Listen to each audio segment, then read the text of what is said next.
आषाढी एकादशी। आषाढी एकादशी म्हटलं की सुट्टीचा दिवस आणि सर्वांचा उपवास।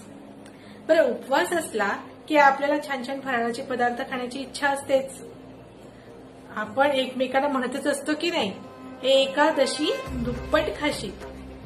पण एकादशी दुप्पट खाशी फक्त खाण्यासाठी एकादशी का? तर नाही।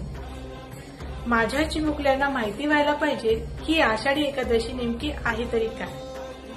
तर बघा विद्यार्थी मित्रांनो, ही आषाढी एकादशी म्हणजे आषाढ महिना यामधील एकादशी तिथी। या महिन्यात 2 एकादशी येतात। एक म्हणजे आषाढ शुद्ध एकादशी आणि दुसरी आषाढ कामिका एकादशी, याला वद्य एकादशी पण म्हणतात। मग या मध्ये जर अधिक महिना असेल किंवा तिथीची वृद्धी झाली तर एखादी एकादशी वाढू पण शकते।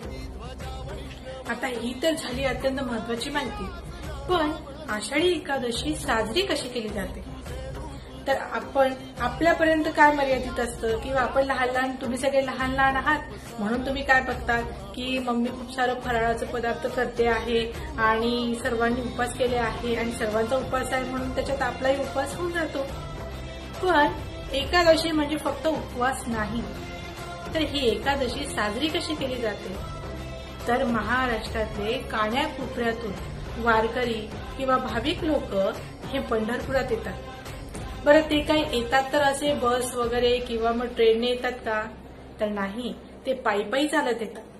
बरेच वारकरी हे पायी चालत येतात आणि ते पायी चालत असताना विठ्ठलाच्या नामाचा गजर करतात। या संपूर्ण प्रक्रियेला, त्यांच्या पायी येण्याला आपण आषाढी वारी म्हणतो। आपल्या महाराष्ट्रात या आषाढी वारीला अनन्यसाधारण महत्व आहे। मग आपणही आपल्या स्थानिक ठिकाणी अशा पद्धतीने ही आषाढी एकादशी साजरी करतच असतो। मग आपली तर पायी वारी निघत नाही किंवा आपण तर काही पंढरपूरला वारीला जात नाही, मग कशी बरं? तर बघा, आपण दरवर्षी दिंडी सोहळा साजरा करत असतो। मग दिंडी सोहळ्याद्वारे आपण अगदीच वारी करून पंढरपुरात जाऊन विठ्ठलाचं दर्शन घेतलं, त्यांच्याकडे पाहिलं आणि त्यांनी आपल्याकडे पाहिलं तरच आपल्याला आषाढी एकादशी प्राप्त होईल किंवा त्याचं पुण्य लाभेल किंवा ती साजरी होईल, हा विषय नाही।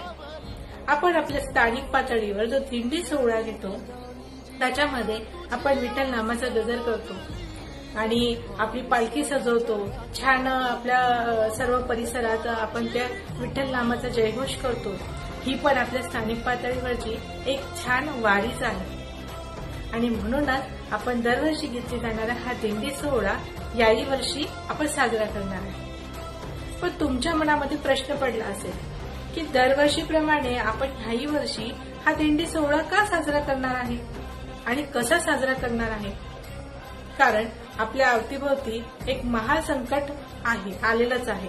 आता ते महासंकट कोणतं आहे तर लहानपणापासून, लहान मुलांपासून तर मोठ्या लोकांपर्यंत सर्वांनाच माहिती आहे।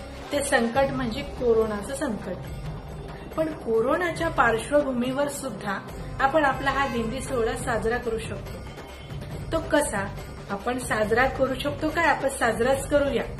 चला तर माझ्यासोबत जय जय जय हरी विठ्ठल, जय हरी विठ्ठल, जय हरी विठ्ठल।